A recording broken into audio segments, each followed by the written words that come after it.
Good evening, Mr. Gainsborg.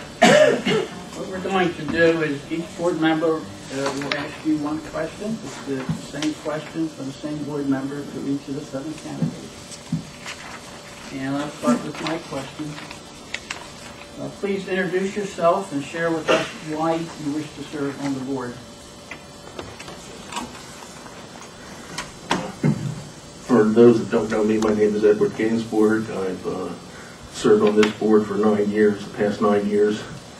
And basically that's the reason that I want to serve on this board, is that I want to continue the service that I provided for the district. I want to assist with the superintendent search, bring some historical perspective. 9 years of experience serving on this board allows me to have some experience in that field. I've done 3 superintendent searches, 2 assistant superintendent searches, and 11 principal searches in my 9 years. I've sat on that side of the desk for this very thing for, I think, 8 of you over the years. So I bring a historical perspective and background and experience.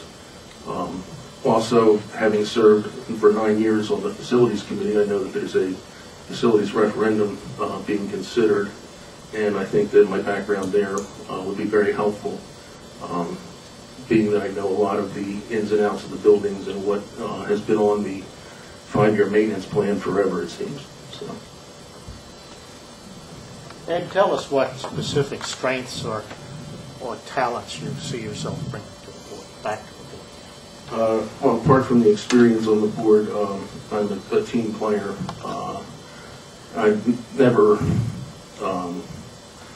really strived to be, my show or my way.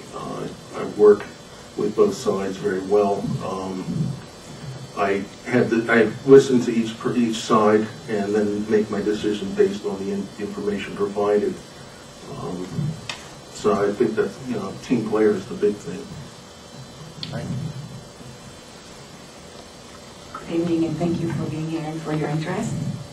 What is your background and experience with service to our schools and to our community, besides what you've already told us? Well, apart from the 9 years, for the schools and the community, I was a Cub Scout treasurer for 3 or 4 years. Even though my kids were only in the Cub Scouts for about 2 of those, I stayed on. I continued to do for like 2 extra years in the Cub Scouts. My big involvement outside of working on the school board has been with the sports. I've coached baseball, assistant coach on baseball, assistant coach and coached soccer, and now I sometimes wear the yellow shirt and get yelled at by the parents as a ref. So it's mainly been outside of the school board activities. It's been in the sports and the community. Thank you. Mr. Gainsborg, thank you for coming tonight, and thank you for your interest again. My question is, what do you see as the most critical 2 or 3 issues facing our district today? Facing this district today is 1, getting a superintendent. That's number 1. 2 is the facilities referendum. Hopefully it will go forward because having sat on the facilities committees for seems like ever, there's a lot of things. Facilities always took the back burner. Whenever there was a budget crisis, they said, well, we'll slap a Band-Aid on it and fix it next year. And eventually our buildings are just going to be held up with Band-Aids. So we've got to actually do something about the things that have been on the 5-year plan for the last 10 years. That's 2. The third one is the 600-pound gorilla sitting in the corner, I think, is the COA obligation for the township. When I served on this board, I also was the liaison to the planning board and spent 2 years going through learning everything about COA. And at that time, our obligation was about 200 units or so, half of which could be given away in what they call an RCA, or a regional, whatever, I forget what the C stands for, a regional something agreement, where you are allowed to sell off half of your obligations. They had, at that time, the worst case scenario. They said the worst if the calculations were wrong, would be about 700 units for the town. Since then, they've thrown out all of the COA rules that we were working under, came up with a whole new set, and our obligations I've seen in the paper is now nearly 1,500 units. And they've done away with the RCA, so you can't sell them, you have to build them in district. And I ran just a couple numbers real quick.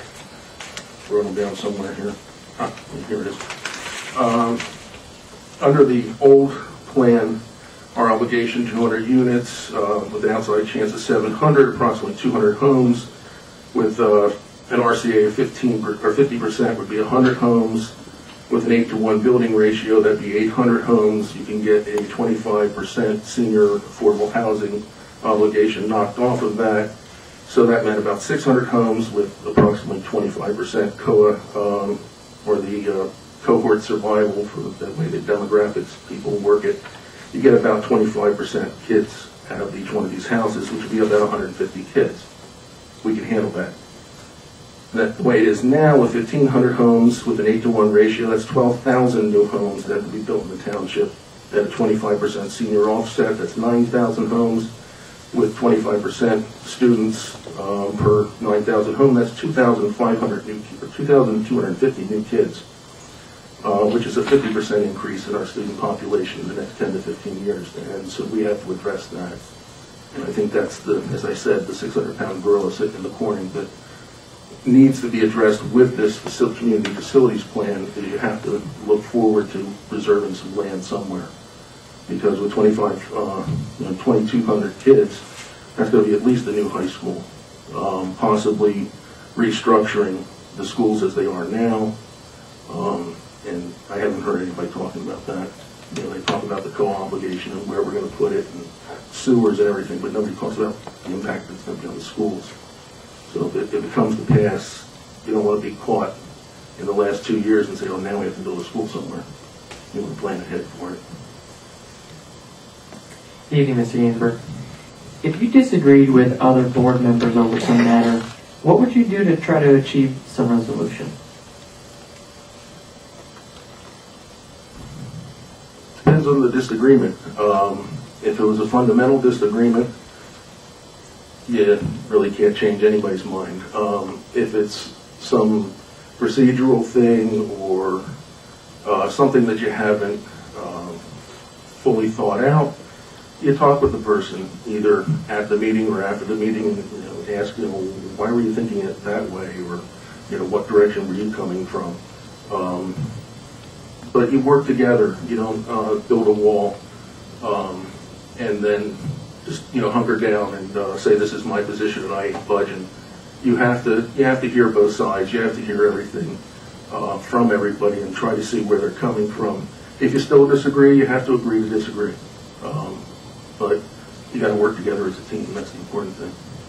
Thank you.